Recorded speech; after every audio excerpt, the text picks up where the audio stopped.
প্রিয় শিক্ষার্থী বন্ধুরা, আজকে আমরা একটা গুরুত্বপূর্ণ এবং শিক্ষার্থীদের একটা ভয়ের অধ্যায় নিয়ে আলোচনা করব। এবং এই অধ্যায়টার একটা স্পেসিফিক টপিক আছে, যেই টপিকটা প্রতি স্টুডেন্টরা খুবই ভয় পায়। তবে আমি যদি অনেস্টলি বলি, এই টপিকটা অনেক অনেক সোজা, তোমার জাস্ট একটু বুঝতে হবে, ঠিক আছে? এখন যে জিনিসটা বলতেছি সেটা হচ্ছে কি, যে আমাদের আজকের আলোচনার বিষয় হচ্ছে অণুজীব অধ্যায়ের ম্যালেরিয়া পরজীবী।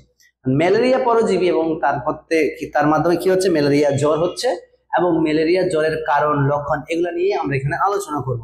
তো প্রথমেই আমরা চলে যাচ্ছি কোথায়, ম্যালেরিয়া জ্বর, ঠিক আছে? ম্যালেরিয়া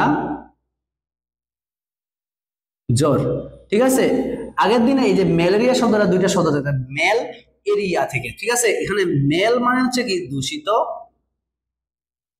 আর এয়ার শব্দটা থেকে আসছে এরিয়া, ঠিক আছে, যার মানে হচ্ছে কি বায়ু। তো আগের দিনের মানুষের ধারণা ছিল কি, যে এই যে জ্বরটা আছে, এই জ্বরটা হয়তো দূষিত বায়ুর মাধ্যমে হয়। কার মাধ্যমে? দূষিত বায়ুর মাধ্যমে হয় বলে এই জ্বরটার নামই দেওয়া হচ্ছে কি ম্যালেরিয়া জ্বর। বাট পরবর্তীতে আমাদের একজন বিজ্ঞানী, যার নাম হচ্ছে আলফোসে লেভেরান, তিনি পরীক্ষার মাধ্যমে প্রমাণ করলেন যে না, দূষিত বায়ু দিয়ে এই জ্বরটা হয় না। এই জ্বরটার জন্য আমাদের এক ধরনের প্যাথোজেনিক এজেন্ট, কি বললাম, এই জ্বরের জন্য একটা প্যাথোজেনিক এজেন্ট কাজ করে। কারণ প্যাথোজেনিক শব্দটা যখনই আসবে, মানে প্যাথোজেন শব্দটার অর্থ যারা আমাদের শরীরে রোগ সৃষ্টি করতে পারে। প্যাথোজেনিক বলতে কি হচ্ছে, যারা আমাদের শরীরে রোগ সৃষ্টি করতে পারে, এরকম কতগুলা অণুজীব কে আমরা কি বললাম, এজেন্ট। এই যে আলফোসে লেভেরান পরীক্ষার মাধ্যমে প্রমাণ করলেন যে না, দূষিত বায়ু দিয়ে ম্যালেরিয়া হয় না, ঠিক আছে। এটা হচ্ছে কি হয়, এক ধরনের অণুজীব আছে, এরা এই প্যাথোজেনিসিটির জন্যই আমাদের কি হচ্ছে, এই জ্বরটা হচ্ছে, ঠিক আছে। এর পরবর্তীতে আমাদের স্যার রোনাল্ড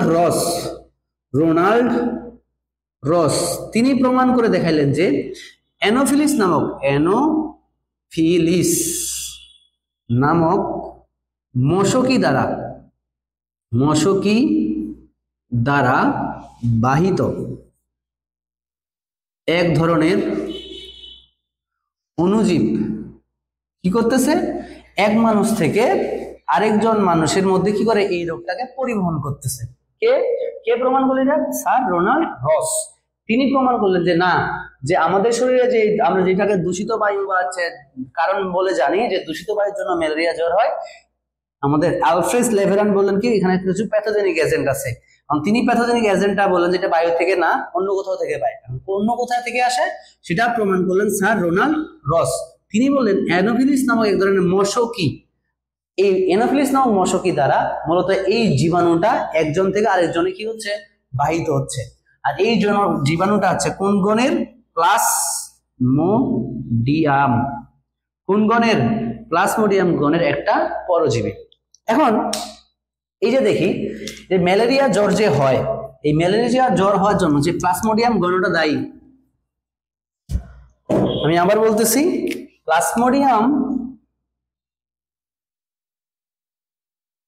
এই প্লাজমোডিয়াম গণের মধ্যে এরকম 60টা প্রজাতি আছে। কয়টি? 60টি প্রজাতির পরজীবী আছে, ঠিক আছে। 60টি প্রজাতি কি আছে? পরজীবী আছে, যার মধ্যে 4টা প্রজাতি, কয়টা? 4টি প্রজাতি মানুষের মধ্যে রোগ সৃষ্টি করে।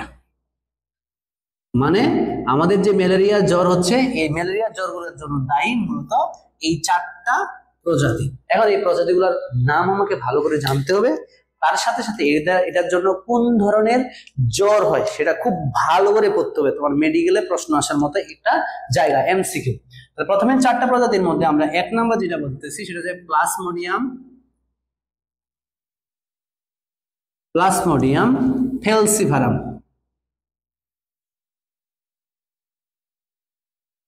কি বললাম? প্লাজমোডিয়াম ফেলসিফারাম। এটা একটু মনে রাখবা, এই ফেলসিফারাম দিয়ে আমাদের যে ধরনের রোগটা হয় তার মধ্যে ম্যালিগন্যান্ট ম্যালেরিয়া।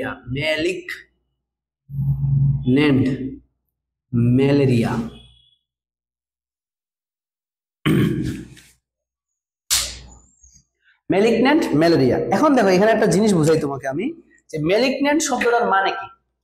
এই ম্যালিগন্যান্ট আমরা যদি মেডিকেল টার্মে বলি, ম্যালিগন্যান্ট শব্দটা জটিল, যেটা একটা ক্যান্সারের পর্যায়ে চলে যায়, ঠিক আছে, এটা হচ্ছে কি জটিল, এটা খুব জটিল একটা জ্বর। এই জ্বরটা যদি হয় মানুষের খুব করুণ পরিস্থিতিতে চলে যায়, ঠিক আছে।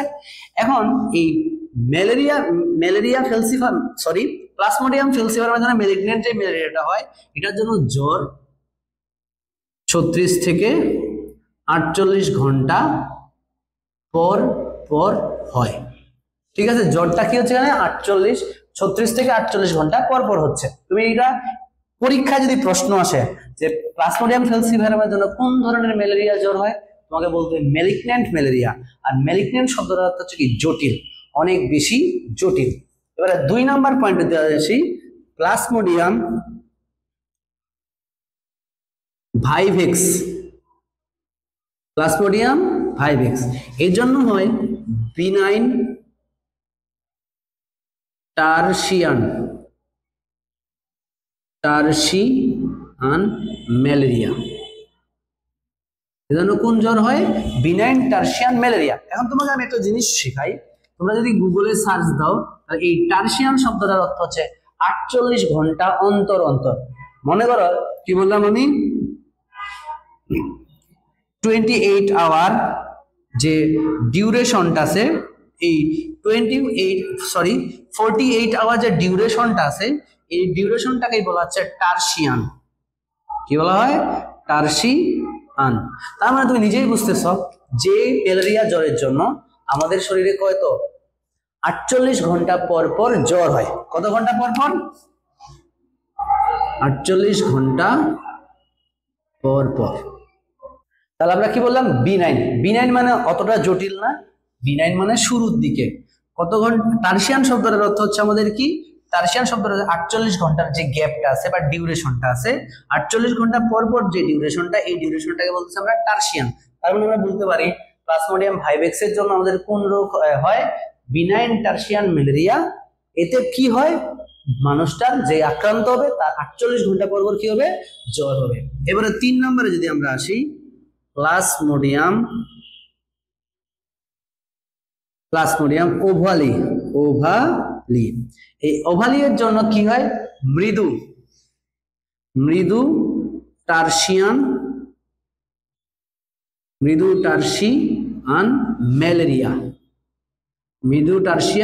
ম্যালেরিয়া। এখন দেখো, ওভালিতে মৃদু টার্সিয়ান বা মাইল্ড, কি বললাম? মৃদু টার্সিয়ান। সেম, মৃদু মানে কি অতটা জটিল না, টার্সিয়ান মানে কি 48 ঘন্টা অন্তর অন্তর যে ম্যালেরিয়া জ্বরটা হয়। তো এটা হচ্ছে আমাদের কত?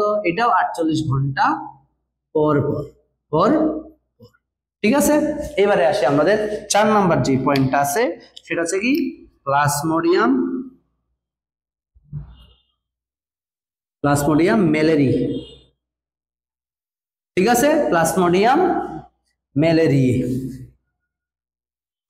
ঠিক আছে, এই প্লাজমোডিয়াম ম্যালেরির জন্য যেটা হয় সেটা হচ্ছে আমাদের কোন? কোয়ার্টান ম্যালেরিয়া।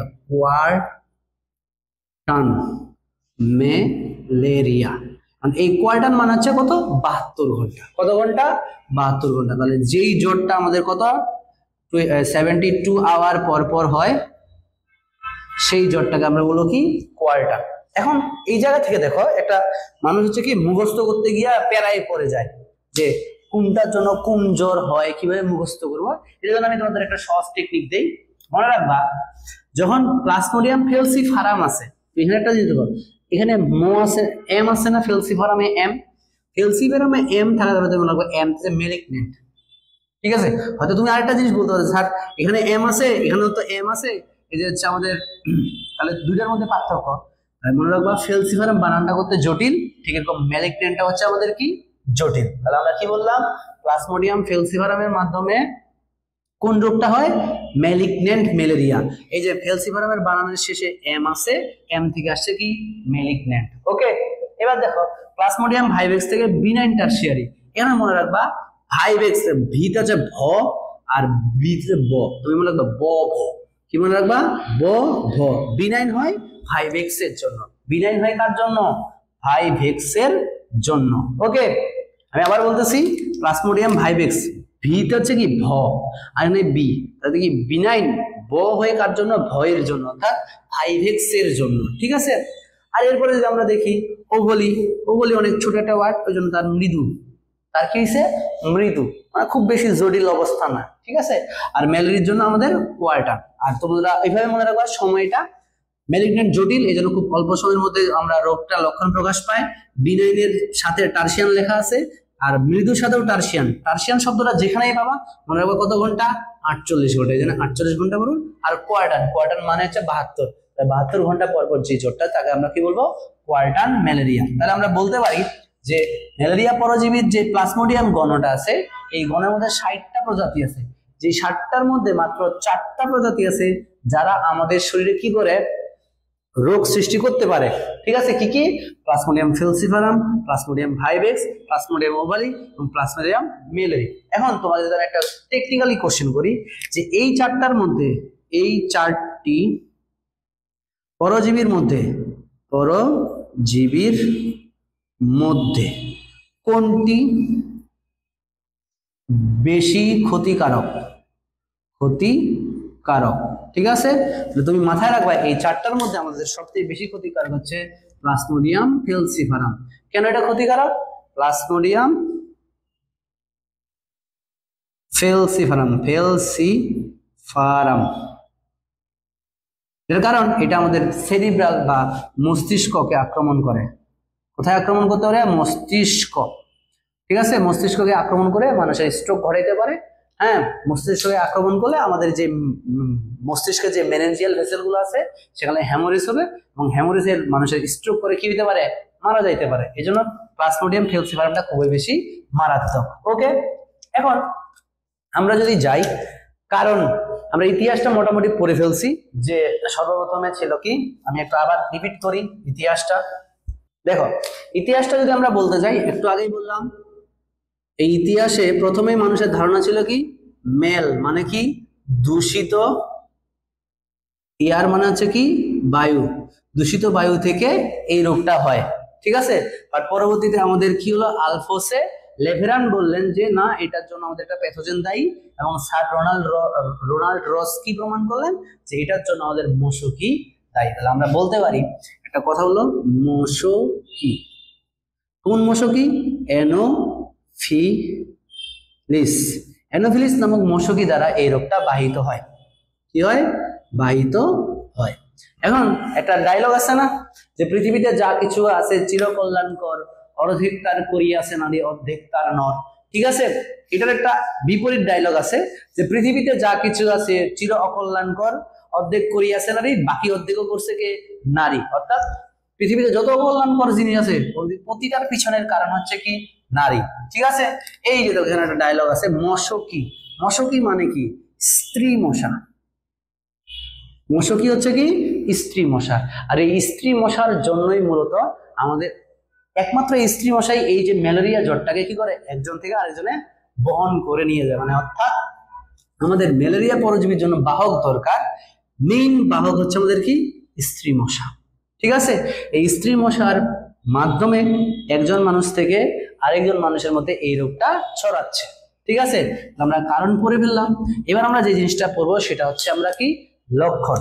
এখন লক্ষণে চলে গেলাম, লক্ষণ। ঠিক আছে, তো আমরা ম্যালেরিয়া জ্বরে যে লক্ষণটা সেটাকে আমরা 3টা স্টেজে ভাগ করবো। কয়টা স্টেজে ভাগ করবো, 3টা স্টেজে ভাগ করবো। 1 নাম্বার যে স্টেজটা আছে সেটাকে বলা হচ্ছে আমাদের প্রাথমিক পর্যায়ে। একজন মানুষের যদি ম্যালেরিয়া জ্বর হয় তো তার প্রাথমিক পর্যায়ে কি কি হয়, এগুলা সিম্পল, মাথা ব্যথা, বমি বমি ভাব, জ্বর। ঠিক আছে, অনিদ্রা, কোষ্ঠকাঠিন্য, হ্যাঁ, এই রোগগুলা হচ্ছে প্রাথমিক পর্যায়ে। এরপরে যদি আমরা বলি একটু বেশি চলে গেলে তখন তাদের পেশিতে ব্যথা।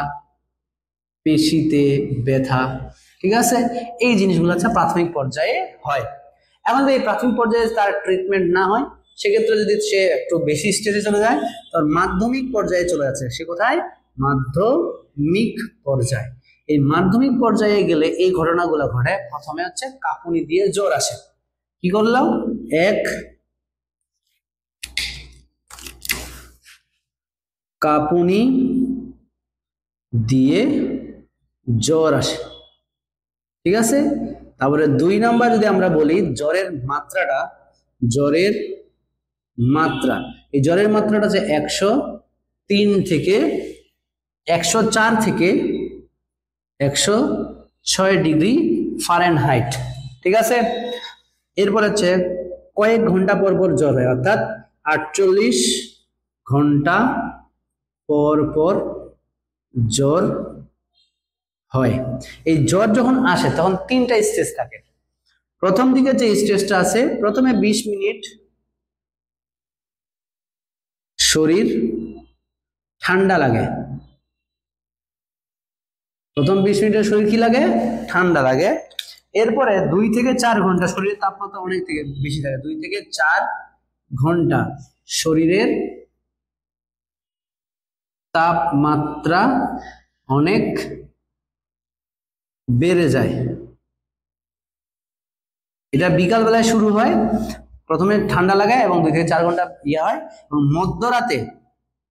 মধ্যরাতে ঘাম সহ জ্বর কমে যায়। অর্থাৎ যখন মধ্যরাত হয়ে যায় 1-1.5 ঘন্টার মধ্যে দেখবা যে শরীর এমন পরিমাণ ঘামতেছে, ঘাইমা জ্বরটা কমে যায়। আবার 48 ঘন্টা পরে সেম জ্বর হয়। প্রথম দিকে তোমার ঠান্ডা লাগে, 2-4 ঘন্টা শরীরের তাপমাত্রা অনেক বেশি থাকে, কত 104 থেকে 106 ডিগ্রি ফারেনহাইট। আবার মধ্যরাতের পর ঘাম সহ দেহের জ্বর কি হচ্ছে? কমে আসতেছে। এই যে জিনিসটা বলতেছি এটা হচ্ছে মাধ্যমিক পর্যায়ে ঘটে। এখন যদি আমরা দেখি একদম শেষ পর্যায়ে, চূড়ান্ত পর্যায়ে যদি আমরা বলি, এই চূড়ান্ত পর্যায়ে একটা ঘটনা ঘটে, ভেরি ভেরি মোস্ট ইম্পর্টেন্ট কথা, এতে খ নম্বরের কোশ্চেন আসতে পারে তোমার, ঠিক আছে। তো চূড়ান্ত পর্যায়ে কি হয়, যে মানুষের শরীরে একটা রাসায়নিক পদার্থ তৈরি হয়, যেটার নাম লাইসোলেসিথিন। একটু ভালো করে বুঝে রাখো যে এই যে পরজীবীটা আছে না, এই পরজীবী মূলত যকৃৎ ও রক্তে আক্রমণ করে। কোথায়? রক্তকণিকা, বিশেষ করে আরবিসি কে আক্রমণ করে, ঠিক আছে। এছাড়াও প্লীহাতেও আক্রমণ করতে পারে। কোথায়? প্লীহা। তো যখন ম্যালেরিয়া জ্বর হয় তখন এই যকৃৎ এবং প্লীহা বড় হয়ে যায়। কি হয়ে যায়? বড় হয়। আমি আবার বলতেছি, যখন ম্যালেরিয়া জ্বর হয় তখন আমাদের যকৃৎ এবং প্লীহা অনেক বড় হয়ে যায়। কেন? কারণ এখানে আরবিসি ভাঙতে থাকে। এই বড় হওয়ার ফলে প্লীহা থেকে একটা রাসায়নিক পদার্থ খরিত হয়, যার নাম হচ্ছে লাইসোলেসিথিন। যার নাম কি? লাইসোলেসিথিন। তাহলে কি বললাম? প্লীহা থেকে একটা রাসায়নিক পদার্থ খরিত হয় যার নাম লাইসোলেসিথিন। এই লাইসোলেসিথিন যেটা আছে সেটা একটা কাজ করে, সে কি করে? আরবিসি কে ভেঙে ফেলে। কাকে? আরবিসি ভাঙে, যাকে আমরা হিমোলাইসিস বলি, যাকে হিমোলাইসিস। হিমো মানে রক্ত, আর লাইসিস মানে কি? ভাঙ্গা। হিমোলাইসিস বলে। অর্থাৎ যখন ম্যালেরিয়া পরজীবী আক্রান্ত হয়ে পড়ে চূড়ান্ত পর্যায়ে চলে যায়, তখন আমাদের প্লীহা থেকে একটা রাসায়নিক পদার্থ খরিত হয়, তার লাইসোলেসিথিন।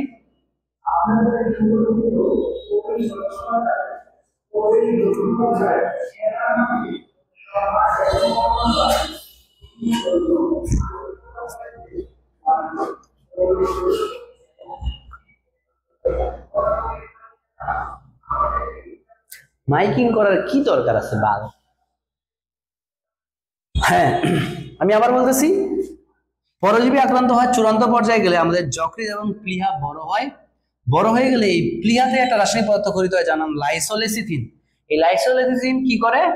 আরবিসির কণাকে ভাঙে ফেলে। এই যে আরবিসি ভেঙে গেল তখন আমাদের রক্তের পরিমাণ কমে যায়। এই কন্ডিশনটাকে বলা হয় এনিমিয়া। এই কন্ডিশনটাকে আমরা কি বলি? এনিমিয়া বা রক্ত স্বল্পতা, বা এটাকে কি বলতেছি আমরা? রক্ত স্বল্পতা।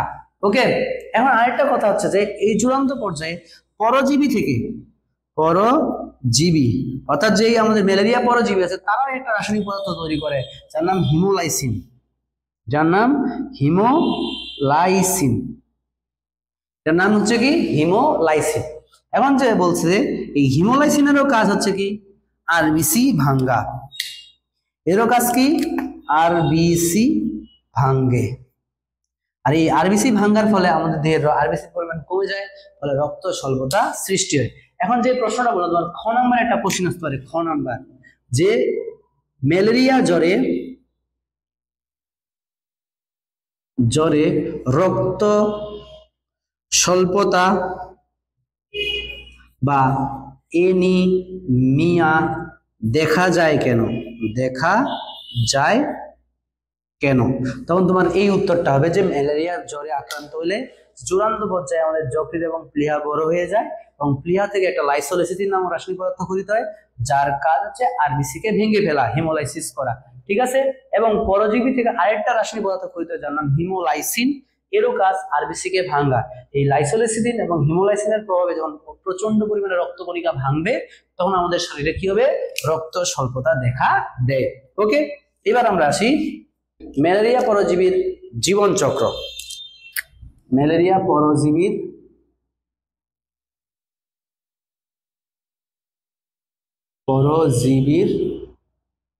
জীবন চক্র।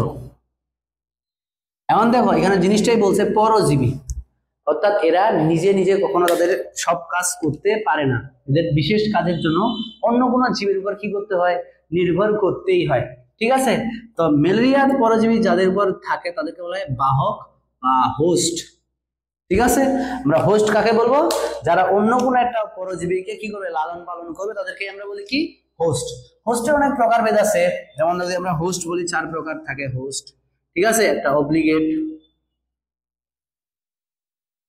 হোস্ট, অর্থাৎ একদম যে সে যাকে আক্রমণ করে সে শুধুমাত্র তাকে আক্রমণ করার ক্ষমতা রাখে বা তাকে পালন করার ক্ষমতা, তাহলে অব্লিগেট। এবার যে প্রাইমারি হোস্ট, প্রাইমারি হোস্ট বলতে কি বোঝায়, যে সকল জীবের মধ্যে কোন একটা পরজীবী তার সেক্সুয়াল সাইকেল বা যৌন চক্র কি করে, যৌন চক্র সম্পন্ন করে, তাকে বলা হচ্ছে প্রাইমারি হোস্ট।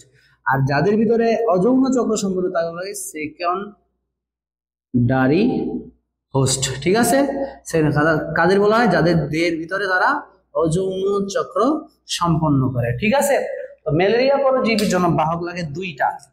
কয়টা বাহক লাগে? 2টা। তো প্রথমে আসি ম্যালেরিয়া পরজীবী যে প্রাথমিক বাহক, প্রাথমিক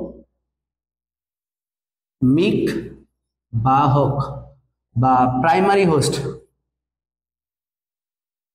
আর যেটা আমরা ডেফিনিট হোস্ট বলি, ডেফিনিট হোস্ট, সেটা হচ্ছে মশকি।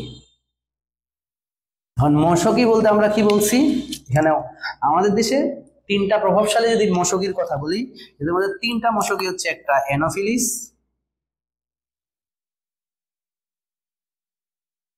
একটা যে এডিস, আর একটা যে কিউলেক্স। ঠিক আছে, আমাদের দেশে প্রভাবশালী 3টা মশকি আছে। এই 3টা মশকির মধ্যে মূলত আমাদের এই যে অ্যানোফিলিস, এটা কিসের জন্য দায়ী, এটা হচ্ছে ম্যালেরিয়া রোগের জন্য দায়ী, কি ম্যালেরিয়া। আর এডিস হচ্ছে আমাদের ডেঙ্গি জ্বর বা ডেঙ্গু জ্বর। আর কিউলেক্স এর জন্য দায়ী ফাইলেরিয়া। আমরা ম্যালেরিয়া তো পড়তেছি, ডেঙ্গু সম্পর্কে আমরা আগের ক্লাসে করে ফেলছি, আর ফাইলেরিয়া নিয়ে তোমাদের আলোচনা নাই, কারণ হচ্ছে ফাইলেরিয়া হচ্ছে বর্তমান বাংলাদেশে ইরাডিকেটেড, অর্থাৎ বাংলাদেশে এটা রোগ পাওয়া যায় না। ঠিক আছে, তাহলে দেখো 3 ধরনের মশা আছে, অ্যানোফিলিস, এডিস এবং কি কিউলেক্স। তো মনে রাখবা প্রাথমিক বাহক হিসেবে কাজ করে অ্যানোফিলিস মশা, অ্যানোফিলিস মশকি। কথা হলো কেন মশকি শুধুমাত্র এটার বাহক হিসেবে কাজ করতেছে, মশকি। এখন দেখো আমাদের যেই ম্যালেরিয়া পরজীবী আছে, ম্যালেরিয়া, এই ম্যালেরিয়া পরজীবীর বাঁচতে উষ্ণতা প্রয়োজন, মানে উষ্ণ পরিবেশ দরকার, উষ্ণ পরিবেশ প্রয়োজন। ঠিক আছে, কি দরকার, উষ্ণ পরিবেশ প্রয়োজন। তো দেখা যাচ্ছে যে এখানে মশকি কি করে, এদের কাজ হচ্ছে মানুষের রক্ত খাওয়া, মানুষের হোক বা অন্য প্রাণীর কি হলো রক্ত খায়। আর যেই কারণে আমাদের রক্তের তাপমাত্রা কিন্তু অনেক বেশি, প্রায় 38°C, তাই না? তো এই কারণে মশকির পেটে যখন রক্ত থাকে তখন ওখানে একটা উষ্ণ পরিবেশ সৃষ্টি হয়, এই জন্য মশকিদের ভিতরে। আর মশা কিন্তু রক্ত পান করে না, এরা কি করে, স্ত্রী মশকির জন্য কি করে, মধু বা খাদ্য সংগ্রহণ করে, খাদ্য সংগ্রহ করে। ঠিক আছে, এই হচ্ছে অবস্থা। তাহলে মেয়েদের বৈশিষ্ট্যের সাথে কিন্তু অনেকটা মিলে গেছে, মানে ওরা যে রক্ত খায়, ঠিক আছে। আর পুরুষদেরও বৈশিষ্ট্য মিলে গেছে, পুরুষদের বৈশিষ্ট্য হচ্ছে কি ফুলে ফুলে মধু খেয়ে বেড়ায়, ঠিক আছে। এই হচ্ছে একটা অবস্থা। তো যাই হোক, আমরা এখানে যদি এটার উত্তর বলি, কেন ম্যালেরিয়ার বাহক হিসেবে স্ত্রী মশা বা মশকি প্রয়োজন, মানে বুঝলাম যে মশকি রক্ত খায়, এই জন্য মশকির পেটের ভিতরে একটা কি থাকে, উষ্ণ আবহাওয়ার সৃষ্টি হয়, যেটা ম্যালেরিয়া পরজীবীর জীবন চক্রের জন্য প্রয়োজন, ঠিক আছে। আর মশা কেন হয় না, কারণ মশা রক্ত পান করে না, মশা কাউকে দংশন করে না, সেক্ষেত্রে এখানে হচ্ছে তারা কি, এখন কোশ্চেন হলো কি, যে কেন অ্যানোফিলিস মশকি দ্বারাই শুধুমাত্র বাহিত হচ্ছে, কেন ডেঙ্গু দিয়ে হচ্ছে না, কেন ফাইলেরিয়া দিয়ে হচ্ছে না। তো মনে রাখবা, এডিস এবং কিউলেক্স মশায় এক ধরনের এনজাইম তৈরি হয়, কি রে, এনজাইম তৈরি হয়। আর এই এনজাইমটা কি করে, আমাদের পরজীবীকে, ম্যালেরিয়া পরজীবীকে কি করে ফেলে, ধ্বংস করে, ঠিক আছে। তাহলে আমরা কি বললাম, ডেঙ্গু এবং কিউলেক্স, এডিস এবং কিউলেক্স মশাতে এক ধরনের এনজাইম তৈরি হয়, যে এনজাইমটা ম্যালেরিয়া পরজীবীকে কি করে ফেলে, ধ্বংস করে ফেলে। কিন্তু ওই এনজাইমটা কার ভিতরে নাই, অ্যানোফিলিস নামক মশকের ভিতরে না থাকায় অ্যানোফিলিস মশকগুলো এরা বাহক হিসেবে কাজ করে। এরপরে যদি আমরা সেই 2 নাম্বার কাহিনীটা, সেটা হচ্ছে কি, সেকেন্ডারি হোস্ট বা গৌণ হোস্ট, বাহক, ঠিক আছে, সেকেন্ডারি বাহক। তো বলছে যে এই সেকেন্ডারি বাহক হিসেবে কাজ করে কি, মানুষ। আমরা একটু আগেই বলছি, যাদের ভিতরে অযৌন চক্র সম্পন্ন হয় তাদেরকেই বলছি আমরা সেকেন্ডারি হোস্ট। তো মানুষের ভিতরে মশকি কি ম্যালেরিয়া পরজীবী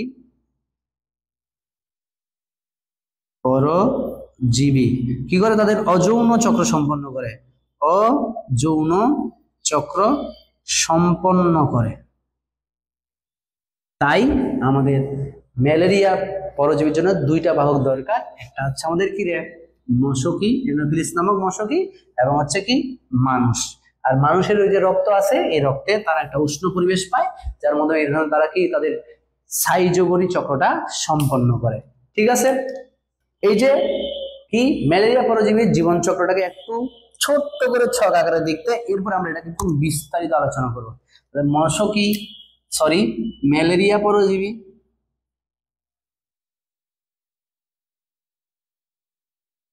কয়টা জিনিস দরকার, 2টা। একটা হচ্ছে মানুষ, আর এটা হচ্ছে কি রে, মশকি। এখন এরা মানুষের দেহে যেই চক্রটা সম্পন্ন করে, মানুষের দেহে তারা 2টা জায়গাকে আক্রমণ করে। কয়টা জায়গাকে আক্রমণ করে, 2টা। একটা হচ্ছে যকৃৎ, আর এটা হচ্ছে কি রে, রক্ত। রক্তের মধ্যে স্পেশালি যদি আমরা বলি আরবিসি, ঠিক আছে। এখন এই যে মানুষের ভিতরে তারা যেই চক্রটা সম্পন্ন হয় তাকে আমরা বলি সাইজোগনি। কি বলি, সাইজোগনি। এটাকে আমরা কি বলি, সাইজোগনি। অর্থাৎ এখানে তাদের সংখ্যা বৃদ্ধি হয়, কি হয়, সংখ্যা বৃদ্ধি হয়, এটাকে বলতেছে আমরা সাইজোগনি।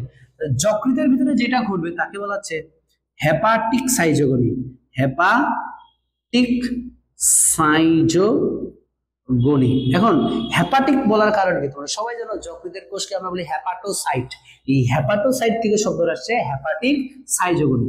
হেপাটিক সাইজোগনি আবার 2টা স্টেপে ঘটে, এটা প্রি এরিথ্রোসাইটিক সাইজোগনি, আর এটা আছে এক্সো এরিথ্রোসাইটিক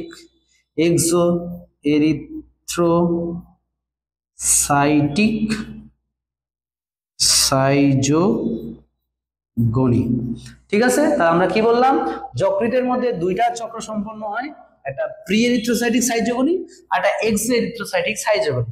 এখন প্রি এরিথ্রোসাইটিক মানে কি বলতেছে, যখন যকৃতে আক্রমণ করলো তখন এটা হলো প্রি, যকৃতকে আক্রমণ করে তারপর যখন রক্তে যাওয়ার সে পূর্ব প্রস্তুতি নিচ্ছে, কোথায়, এই যে ধরো আমি একটা আরবিসি, রক্তে যাওয়ার পূর্ব প্রস্তুতি নিচ্ছে, তখন এটাকে বলতেছে আমরা কি রে, এক্সো। তাহলে আমরা যখন প্রথমবার যকৃতকে আক্রমণ করলো এটাকে বলে প্রি এরিথ্রোসাইটিক সাইজোগনি, রক্তে যাওয়ার সময় যে চক্রটা সম্পন্ন তাকে বলা হচ্ছে কি এক্সো এরিথ্রোসাইটিক সাইজোগনি। এরপর এখান থেকে রক্তে চলে গেল জীবাণু, রক্তে চলে গেলে সেখান থেকে আমাদের কি হচ্ছে, যেটা হয় তাকে বলে খালি এরিথ্রোসাইটিক সাইজোগনি। তাহলে আমরা পাইলাম, তাহলে কি হইলো, মানুষের ভিতরে এই চক্রগুলো সম্পন্ন হয় কোথায় কোথায়, যকৃত এবং আরবিসি। যকৃতে হয় হেপাটিক সাইজোগনি, আরবিসিতে হচ্ছে এরিথ্রোসাইটিক সাইজোগনি। এবং এই হেপাটিক সাইজোগনি আবার দুইটা ভাগে ভাগ করছি, প্রি এরিথ্রোসাইটিক সাইজোগনি আর একটা এক্সো এরিথ্রোসাইটিক সাইজোগনি। এখন যদি আমরা চলে যাই মশকির দেহে, মশকির দেহে দুই ধরনের ঘটনা ঘটে, প্রথমে তারা গ্যামেট সৃষ্টি করে, তারপর হচ্ছে স্পোর তৈরি করে। এই জন্য যেখানে গ্যামেট সৃষ্টি করে তাকে বলে গ্যামিটোগনি, আর যেখানে গিয়ে স্পোর তৈরি করে সেখানে হচ্ছে স্পোরোগনি।